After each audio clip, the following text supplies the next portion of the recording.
Germán. Bueno, muchas gracias a todos. Quiero nuevamente aprovechar la oportunidad de este encuentro para agradecer la confianza que, como 15 o 16 meses atrás, José y Germán depositaron en mi persona para que los ayudara a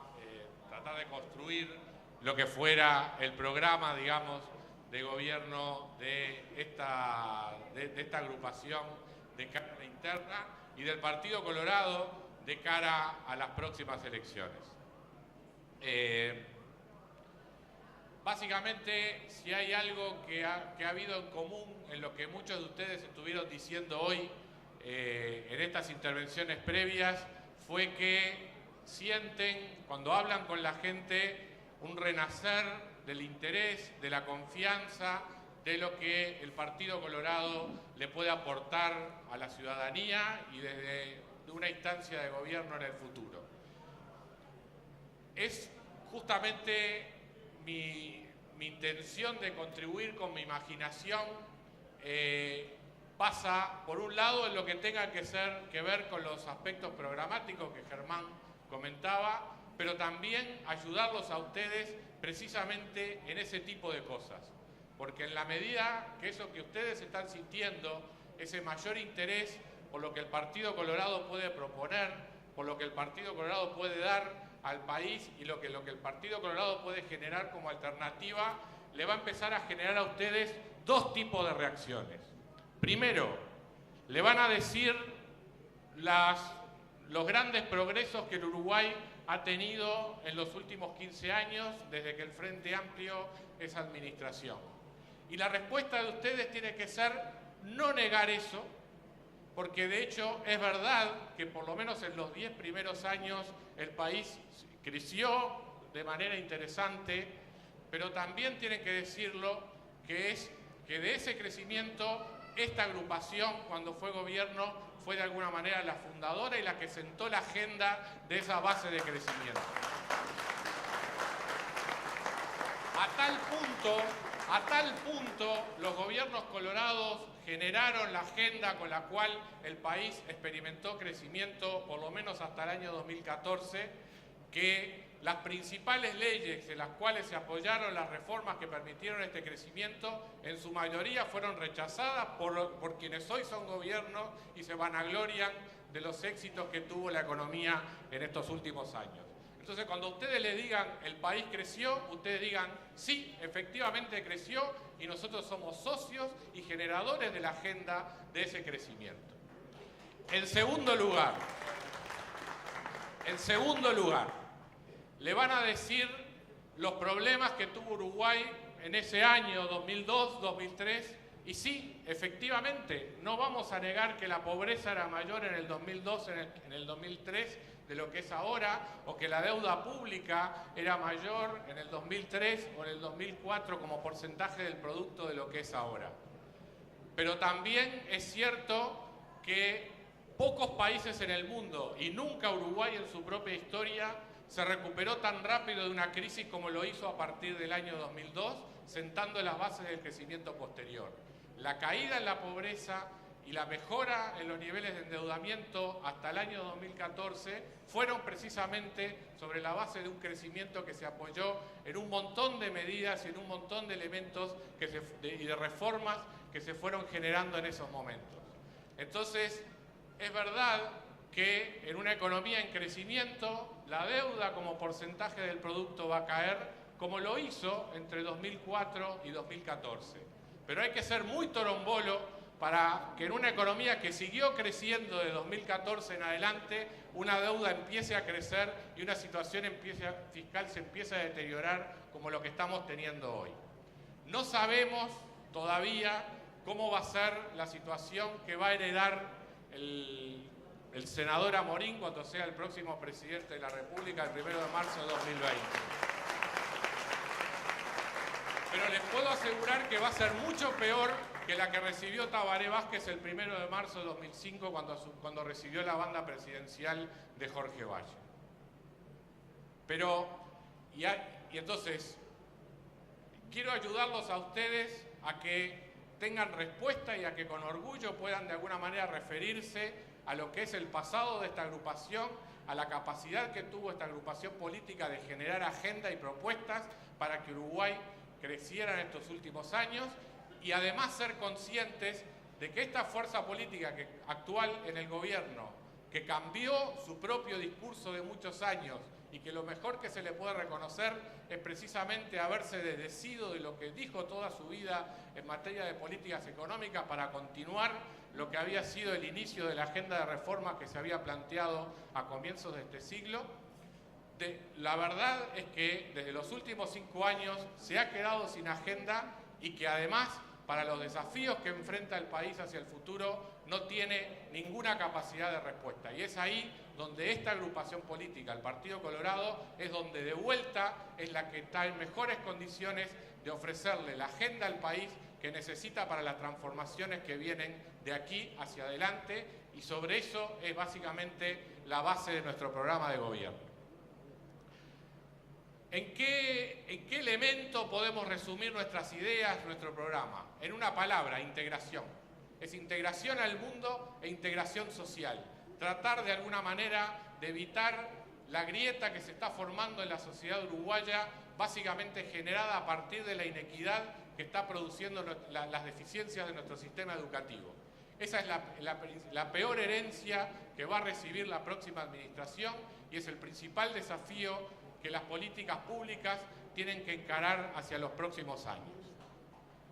Les van a decir que los partidos tradicionales quieren desmantelar el Estado o quieren de alguna manera modificar lo que se llama por allí la agenda de derechos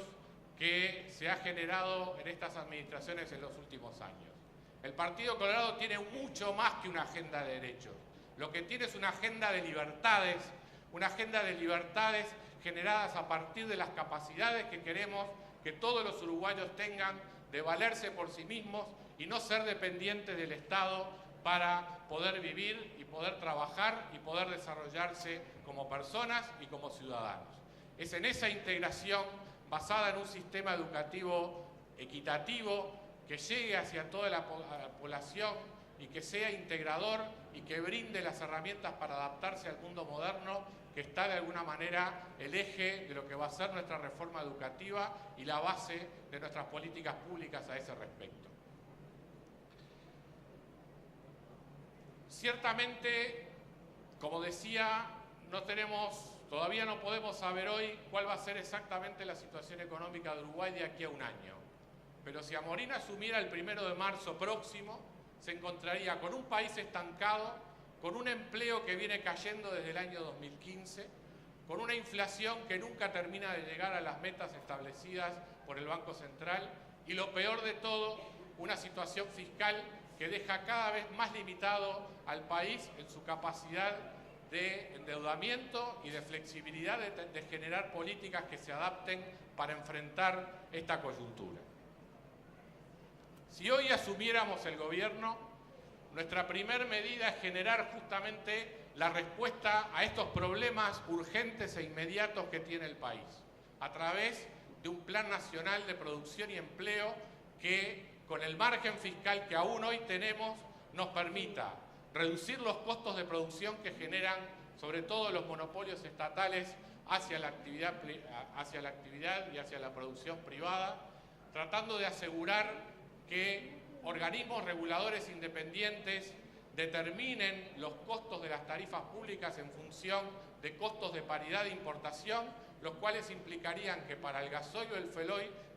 tuviéramos precios entre un 10 y un 15% inferiores a los que tenemos hoy. Esa va a ser justamente una de las primeras medidas que hoy por hoy implica un esfuerzo fiscal transitorio que se va a ir compensando con el tiempo con la propia eficiencia que vamos a ir promoviendo en las empresas públicas a través de distintos mecanismos. Como les decía, uno de ellos es el fortalecimiento de los organismos reguladores, pero también cambiando su gobernanza, su esquema de gobierno, profesionalizándolas, llevando a una integración de directorios que empiece a independizarse del ciclo político y que establezca políticas de control sobre las empresas que aseguren que lo que gastan tiene que ver que lo que gastan y lo que invierten tiene que ver con sus objetivos y no con las veleidades del político de turno que quiere promover su candidatura a través de la presidencia de un ente autónomo.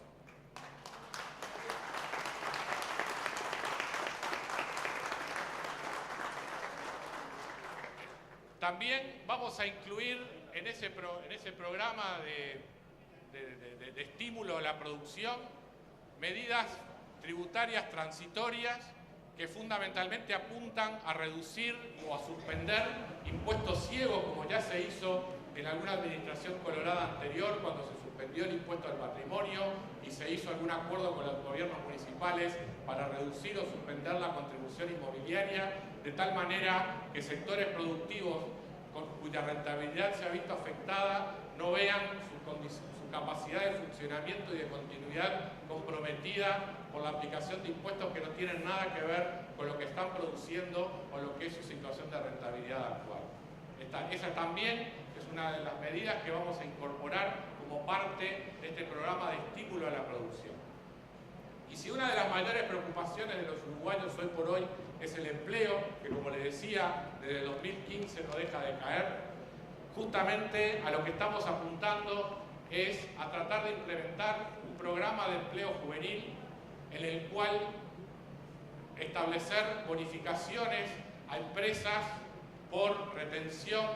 de empleados menores a una edad, digamos, 30 años, más allá de 6 meses o más allá de un año, con sumas diferenciales y con montos adicionales o cofinanciamiento del gobierno de lo que sean programas de capacitación específicos para esos jóvenes que se integran al mercado laboral, de manera de darle estabilidad y estímulo a las empresas para generar fuentes adicionales de empleo justamente en uno de los sectores o en una de las áreas donde las tasas de desempleo son mayores. Y esto, que es una medida, un programa que pensamos implementar para los 2 primeros años de gobierno, justamente se enmarca en lo que sean otras políticas de estímulo del empleo y la incorporación de tecnología, como son los beneficios a la inversión, que justamente también van a tener beneficios a lo que pueda ser la capacitación y la mejora del capital humano de las personas. Porque si hay algo para lo que Uruguay se tiene que preparar, es para lo que va a ser el gran desafío de la próxima década. La nueva revolución industrial, con elementos o palabras que parecían hasta hace unos años de ciencia ficción, como inteligencia artificial, como robótica, que por un lado pueden desplazar oportunidades de empleo, pero también pueden generar nuevas oportunidades de empleo en la medida que nuestro sistema educativo genere las personas lo suficientemente preparadas y capacitadas para ese tipo de desafíos. Pero obviamente, hoy por hoy, con resultados donde menos del 40% de los menores de 25 años tiene secundaria terminada, es muy difícil que la sociedad uruguaya pueda afrontar esos desafíos de la mejor manera. Por eso, estos programas de promoción de empleo tienen también incorporado un componente de capacitación y de cofinanciamiento del Estado para que de alguna manera los trabajadores puedan adaptarse a estas nuevas tecnologías y ir acompañando a los jóvenes y a quienes sean frutos de un mejor sistema educativo en lo que pueda ser el desarrollo futuro del país. Todas estas medidas implican costos fiscales, ¿verdad? Y es cierto, estamos planteando costos fiscales adicionales en un momento donde hoy por hoy el déficit fiscal es del 4% del producto. Probablemente este costo transitorio va a estar entre 3/4 de un punto del producto y un punto del producto anual durante un periodo que va a ser entre 18 y 24 meses. Pero se va a ir financiando gradualmente con el crecimiento de la producción, con la mejora de las eficiencias de las empresas públicas y sobre todo con las novedades que vamos a introducir en el proceso presupuestario en Uruguay. Un proceso presupuestario que, lejos de generar lo que muchos van a generar como fantasma, que es la destrucción del Estado, por el contrario, lo que busca es fortalecer y mejorar la eficacia del Estado uruguayo, dándoles a cada uno de ustedes como contribuyentes, por cada peso que aportan, el peso correspondiente en materia de servicios del Estado para la producción y para el desempeño de la vida civil. Pero para eso hay que tener herramientas de control, tenemos que tener herramientas de gestión y tenemos que tener un alto grado de transparencia de lo que es la gestión pública para poder evaluar y poder decir que por cada peso que el Estado gasta, la sociedad recibe el retorno correspondiente. Por eso, uno de los elementos que se van a fortalecer es justamente el Sistema Estadístico Nacional para generar una evaluación independiente del funcionamiento de los servicios públicos. Ya no va a ser más un Ministerio del Interior que dice sus propias estadísticas de criminalidad, modificando si es rapiña o hurto, según lo que sea la situación del momento y para la mejora de las estadísticas. Para poder evaluar la gestión de un organismo, la evaluación de su gestión y de sus números tiene que provenir de un organismo independiente, como va a ser así para la seguridad, como va a ser así también para la salud, donde ha crecido mucho el gasto, pero no sabemos ni tenemos claro el retorno, y donde va a ser también así para la educación, donde se cuenta con mucho más recursos que 15 años atrás, pero donde los resultados sistemáticamente siguen sin mejorar, sobre todo cuando uno hace una comparación internacional. Hay que ver lo que hacía Fanny Arón como directora de UTU 15, 20 años atrás, con el presupuesto que tenía, y lo poco que se ha avanzado, digamos, y lo poco que se ha mejorado en gestión y en resultados en materia de educación técnica, a pesar de que se cuenta hoy con muchos mayores recursos. Es eso lo que estamos buscando. Más recursos para la educación, sí, pero también a cambio de resultados y de mejora en lo que son, en definitiva, el retorno que la sociedad recibe por parte del Estado. Podría extenderme sobre muchos aspectos más. O sea, en materia de política monetaria tenemos una inflación que es más baja que la que tenía Uruguay 30, 40 años atrás, pero es muy alta en lo que es hoy por hoy la comparación internacional y sobre todo de un Banco Central que ha perdido credibilidad en materia de anuncios de inflación, y eso se incorpora en sesgos permanentes y dificultades permanentes en lo que son los procesos de negociación salarial, justamente por esa falta de credibilidad en los anuncios de inflación que tiene el gobierno. Tenemos que fortalecer la capacidad de la autoridad monetaria de generar sus metas y sus objetivos de inflación, su autonomía operativa para poder llevarlos adelante y hacerla responsable y dar explicaciones cuando esas metas y esos resultados no se obtienen. En materia financiera se hicieron muchos cambios